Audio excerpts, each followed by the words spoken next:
আপনার কিন্তু হারমোনিয়াম শেখার একটা গল্প আছে, সেই গল্পটাকে আজকে শোনানো যাবে? মানে ওই যে তুলসী গাছ, আমরা যে বাসায় থাকতাম সেখানে গান করা খুব টাফ ছিল। তো ওই গর্তটার ভিতরে এমন একটা গর্ত ছিল যে প্রদীপ দেওয়ার জায়গা আর কি। তো সেইখানে আমি ওই হারমোনিয়ামটা যেন সাউন্ডটা না যায় ওইটার ভিতরে ঢুকে দিয়ে বাজাতাম আর গলাটা ভিতরে ঢুকে দিতাম, এরকমভাবে প্র্যাকটিস করেছি।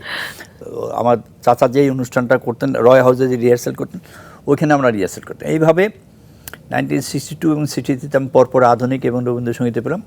আগন্তুক ছবির পরে আপনার সেকেন্ড ছবি আমার পিচ ঢালা পথ, এটা আপনার রবীন ঘোষ এবং রবীন ঘোষ সুরারোপিত। হ্যাঁ, এবং কি চমৎকার গান সেই পিচ ঢালা পথে। আর সেখানে একটা কৌতুক অভিনেতা ছিলেন, নামটা মনে করতে পারছেন, ওনার লিপে ছিল এই গানটা।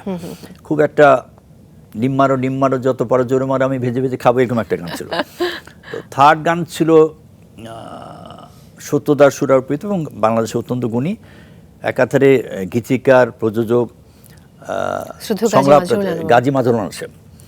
সাধারণ মেয়ের ছবিতে, এটা জাফর ইকবাল নায়ক ছিল।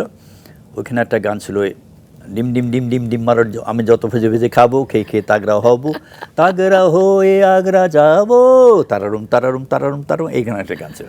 তারপরে আমার আর পিছনে তাকায় যায় না। এই গানটা শোনার পর তো আমার আপনার ডিম খাওয়ার গল্প শুনতে ইচ্ছে করছে যে একদিনে 12টি ডিম খান আপনি। না না, এটা আগে কুসুম সহ। হ্যাঁ, এটা ম্যান টু ম্যান ভ্যারি করে, এটা আপনি কতটুকু করতে পারবেন সেটা হলো। অনেকে মনে করে যে এটা খেলে এই প্রবলেম হবে, অ্যাভয়েড করা উচিত আর কি। এখন কয়টা করে? একটা দুইটা খাই। একটা দুইটা। আমার মনে আছে আমি ঠিক 3 বছর আগেও আপনাকে দেখেছি নিজের চোখে বসে 12টি ডিম খেতে। না 12টা না 10-12টা খেতে।